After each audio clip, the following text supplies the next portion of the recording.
Ready to make the cutest, comfiest wireless bra. Oh, and the pattern also doubles as a reversible swimsuit top.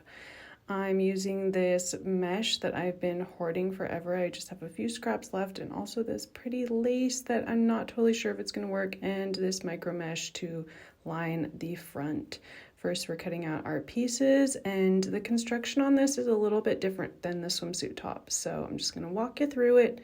I'm using 2 layers for the front and 1 layer for the back, and I'm cutting out the darts on one of those front layers and leaving them in on the other. We're going to sew those darts up by encasing the bigger mesh into the smaller mesh.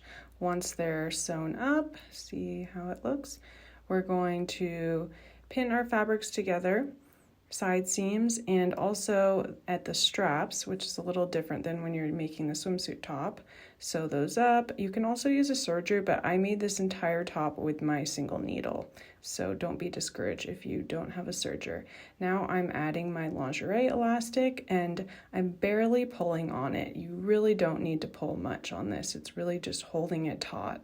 I decided to use a different lingerie elastic for the bottom part. So there I am, sewing it on, doing a little zigzag stitch, and barely pulling on it, just holding it secure. And now we're going to turn those seams under, but first we're going to trim off that excess fabric. Next, we're going to turn the lingerie elastic towards the wrong side of the fabric, and I like to press my darts towards center back and my side seams towards center front. And you can also do a little top stitching there. I didn't, but I might experiment with that for next time. And I'm just adding a zigzag stitch here to close up those seams. It's time to add our hook and eye tape. Grab that hook tape and seam rip the top and bottom hook so that you have 4 left, and then hand sew the hem, or you can use machine, but I find my needle tends to break getting in the way of the hardware.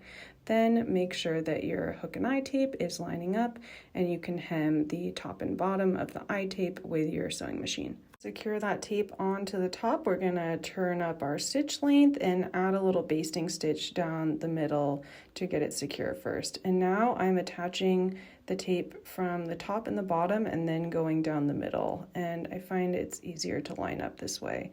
Repeating with the eye and sew close. And this is the final result. She turned out so cute. Go grab the pattern at thisisrosiebarker.com. Please let me know if you have any questions, and like and follow for more bra making and swimwear sewing tips.